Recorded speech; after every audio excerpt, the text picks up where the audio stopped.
My name is Stan Cook. I've known Judge Moore for many, many years. Knowing his history, knowing that he has run 5 campaigns in 35 years, I would like to point out, never has there been a time that his character or his integrity has been questioned in any of those political races.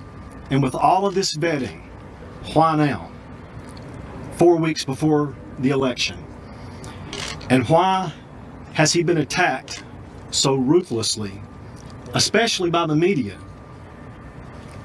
when the evidence and the facts are so easy to find? For my part, I want to review 2 things. The Gloria Allred story as attached to Beverly Nelson and the yearbook, and to the mall ban, the supposed mall ban.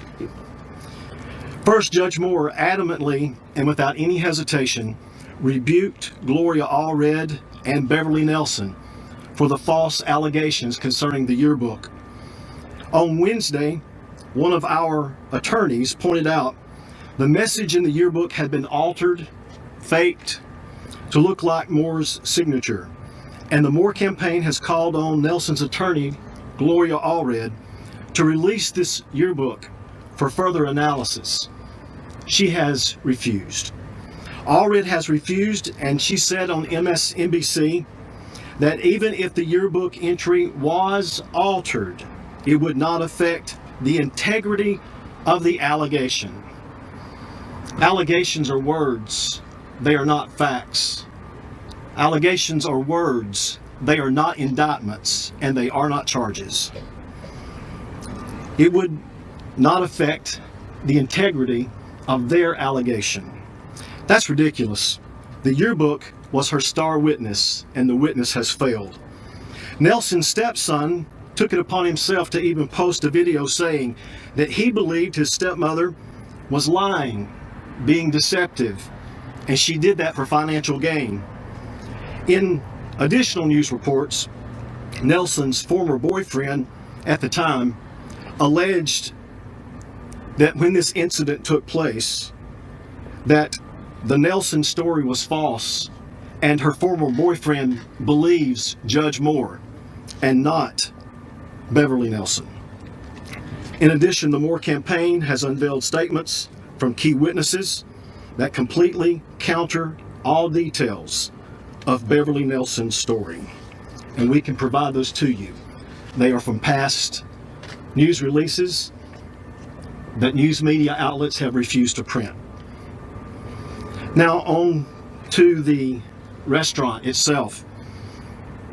Former waitresses at the Old Hickory House restaurant said employees had to be 16 years of age. No 15-year-olds worked there. According to former employees, the dumpsters were located on the side of the building. They were never in the back. The Old Hickory House set off a 4-lane highway. It had a wraparound porch, lights all around that porch, and it was lit properly.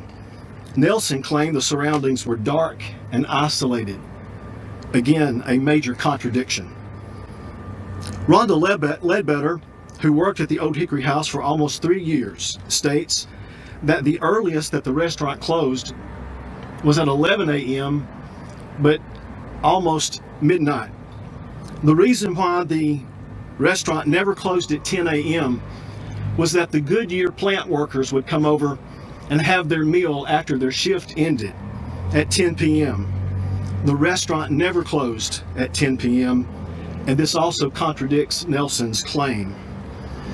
It is unlikely that there was an entrance to the back of the building because the property was adjacent to homes in their backyards. There was no thoroughfare behind the building. Nelson claimed that Judge Moore came in almost every night and sat at the counter.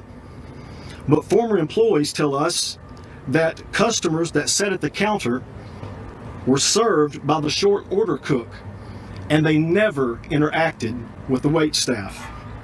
Additionally, 2 former waitresses and 2 former patrons state that they never saw Judge Moore in that restaurant. These witnesses have shared their testimony on multiple occasions with multiple news outlets, but these media outlets have refused to tell this story. Now let me go on to the shopping mall ban in Etowah County. As you know, Etowah County is a small county. Politics is rough in that county. Political knives are sharp. It's old school. Some contests from old days are being relived now. Some people are seeking vengeance for past events that they have concocted or said or dreamed up. But let me set this record straight.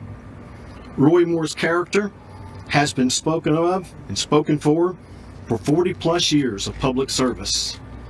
And only now has these accusers come forward. This is an effort by these people, the liberal media, the Republican establishment, to malign the good name of Judge Moore. Yesterday, Judge Moore's campaign unveiled key witnesses that have debunked the claims of being banned from the Gadsden Mall. We contacted Johnny Adams. Johnny Adams was the Gadsden Mall operations manager for 14 years. He worked there for 26 years. His statement is as follows. In all my 26 years of working at the Gadsden Mall, I never heard anything about Roy Moore being banned from the mall or any other mention of issues concerning him. As the operations manager overseeing mall security, I would have been aware of any incident that would have occurred. There were none. In closing, I'm going to say this. You men and women of the media are responsible for the stories and printing the truth. Free press is what we cherish in this country, but not being free with the facts. And I'm asking you, I'm urging you, I'm imploring you to print and tell the truth.